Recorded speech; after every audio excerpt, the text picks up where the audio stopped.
Good evening, YouTube. Welcome to the live stream. And by the way, who keeps messing with our time every time this year? That didn't make any sense. Let me try that again. Why do we keep switching back from standard to Pacific Daylight Time? Daylight saving time. What am I saying? Why are we losing an hour of sleep tonight? That's why I'm going to go extra short, sorry, on tonight's live stream. I already hit the 10-minute timer, which is unfortunate because there's a good game to talk about. There's a good team to talk about right now. Forgot to actually bring my notes with me. This is, by the way, how I keep track of games. Some nights the game log is full. Tonight was pretty simple and straightforward. Sharks scored in all three periods again. I think that is a testament of where their offense is at. Didn't get the shutout, but got the next best thing. 3-1 win tonight over the Ducks, their first series sweep of 2021 and their first win streak of 2021. That's right, you got to get three in a row to call it a streak. And because they've got these three in a row, that now puts them at 11, 11, and 3.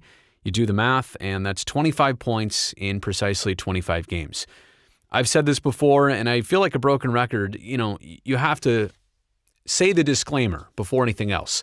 Nobody aims for a 500 record as an end game or an end goal, but the fact that here they are, they're not necessarily swimming, they're not necessarily sinking, but the Sharks are floating. It's an interesting portion of the season, and I've got to say, beyond all the hockey and the X's and O's, which we can discuss, I'm starting to notice body language and quotes, and that this team might actually, in a lot of ways, be coming together. Now, is it early enough? Is it early enough to still make a run? It's going to be difficult at a playoff spot or anything significant. But my point is, for the overall bigger picture and bigger state of this franchise, if you're seeing less of coming apart and more of coming together, clearly, I don't need to expand on that. It's a very good thing based on where they've been. Like the fact that another game and another variance of goal scorers. It wasn't just the same guy getting two tonight. Three different goal scorers: Evander Kane, Kevin Labanc, and Dylan Gambrell. And for Kane and Labanc, it's 11 and 7 respectively. But for Dylan Gambrell, first goal of the season, a player who's been on the doorstep of that, I feel like several times. And tonight was the opportunity. It took Ryan Donato's help, and it wasn't the prettiest goal ever, but it's the one in the third period, right off the bat in the third period, 2 minutes in approximately, that gave the Sharks insurance.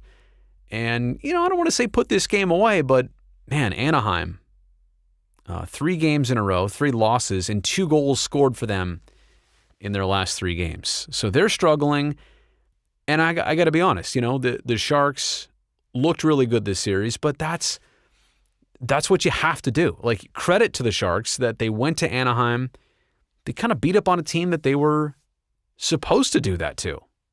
And it wasn't like Anaheim just called it quits and waved the white flag right off puck drop tonight. There were sequences, especially in the first period, where I thought, heck, they could have got out of the first 20. Anaheim could have with a 2-1 lead. Instead, it was 1-0 Sharks.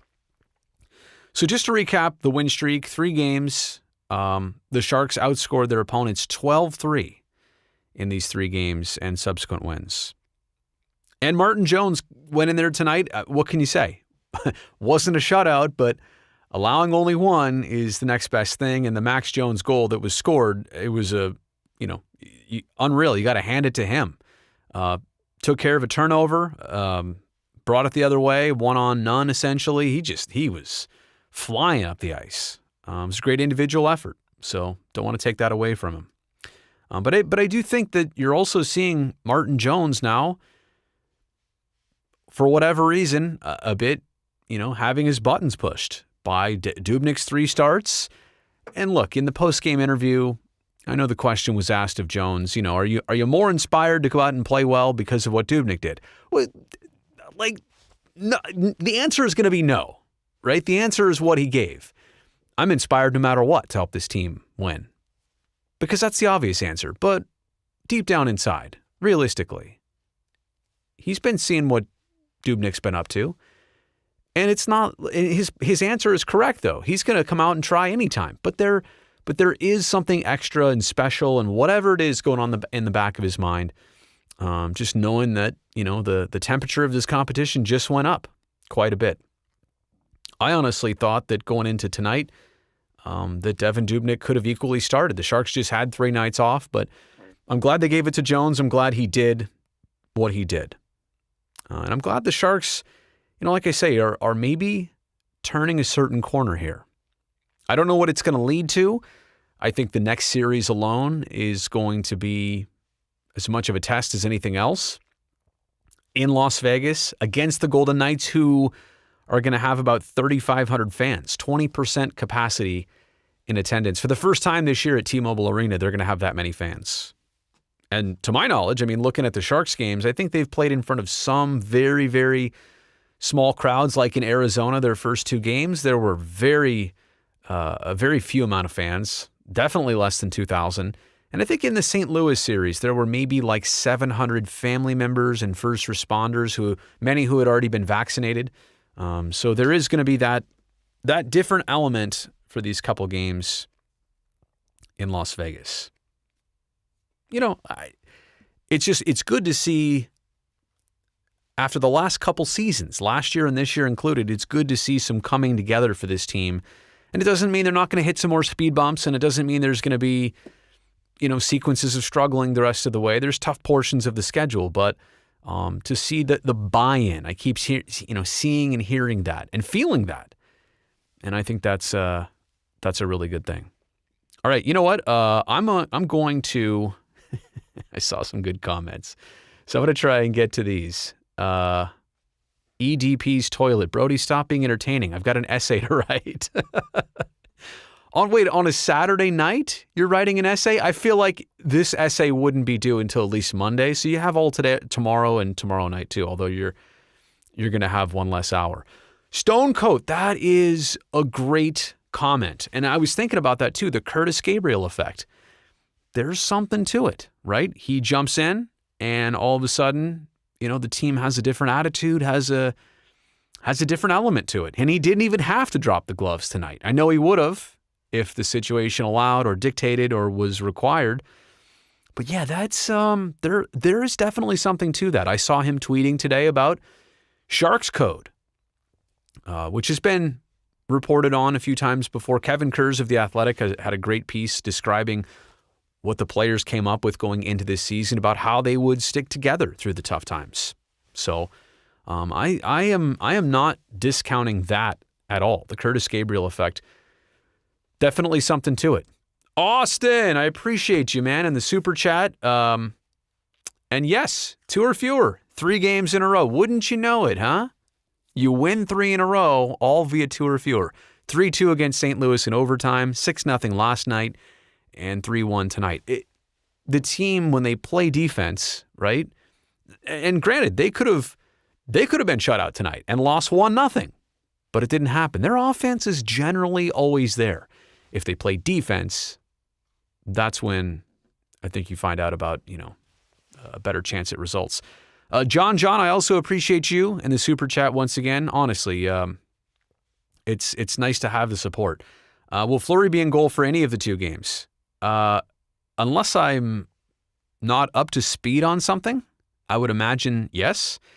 I don't know the full situation on Robin Lehner, and when that's going to materialize, but that's why Las Vegas has a leg up on even the Avs, even St. Louis.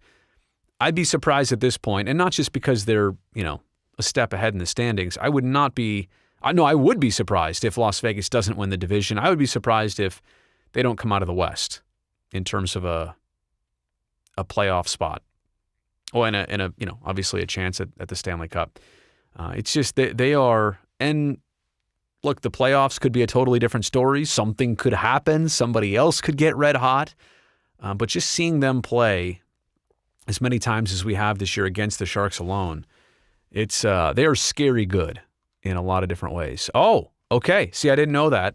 Lanical Fleury got a COVID, but it came as a false positive. Well, I'll tell you what, there's going to be a lot to be lot to be sorted out, but the good news is, at this point, the NHL has that down pretty routine. I appreciate everybody chiming in. And now, John, your question makes a lot more sense. I'm a dummy on this one. Sorry. And if it came out all tonight, just didn't have my brain wrapped around that one yet. So I don't know. I honestly don't know. Do I think that would make an impact in the series? To a certain extent.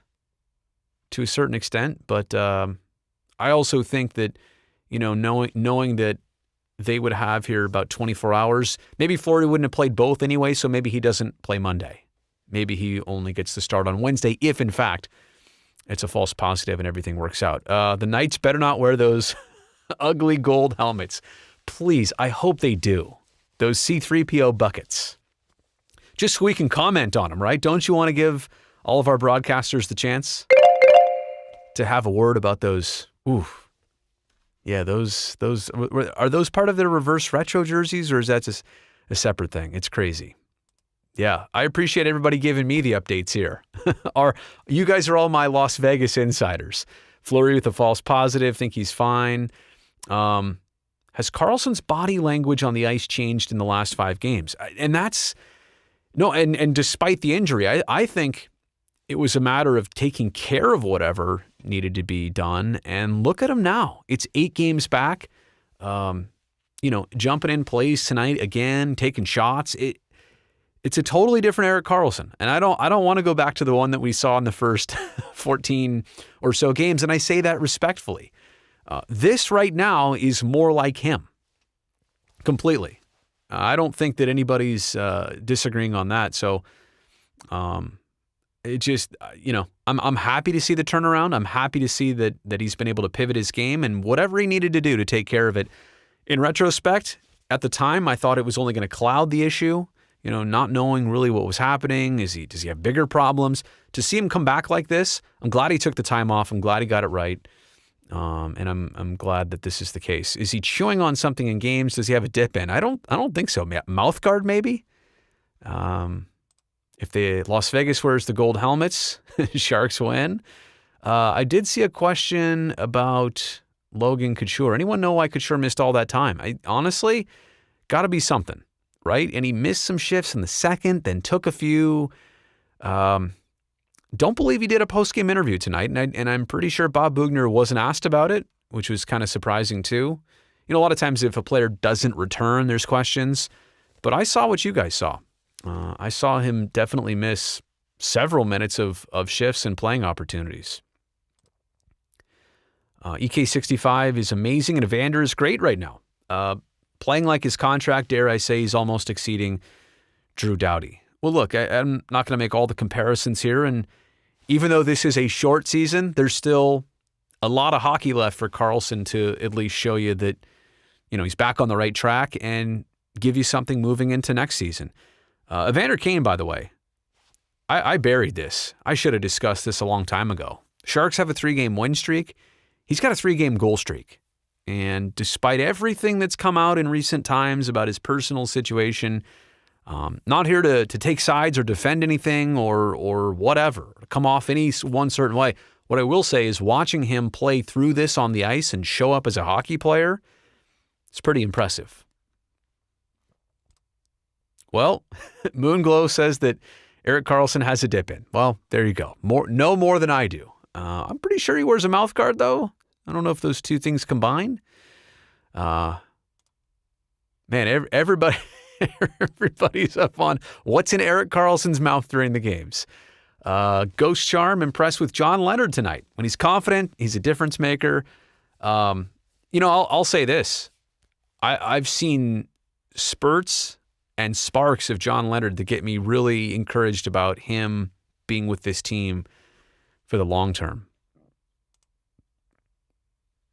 Oh, the hit that Couture took. I imagine so, but you'd also think that if he was really injured, he might have left the bench. Didn't seem like that was the case. I feel like, it's hard for our cameras. We're not there, but pretty sure he stayed on the bench. So I don't know if he just needed a minute or two, or it's right. He took a hit from Hakanpää first shift in the second period, and he didn't play after that until about want to say mid-second period. So basically missed a half period.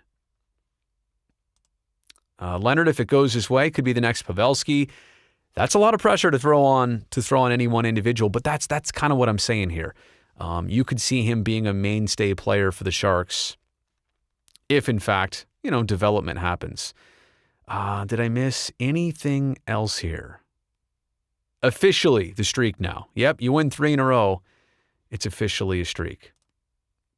Vlasic has looked solid with Knyzhov. The D pairings, you know what? It's maybe some things are starting to settle in. Again, not guaranteeing anything because the Sharks did have a pretty good stretch before a -1 earlier. So, there's going to be some ebbs and flows, but I like more than the results. I kind of like all the extracurricular stuff that I'm seeing, including the body language. And Austin, I agree with this comment. The presence of Curtis Gabriel, it's something different.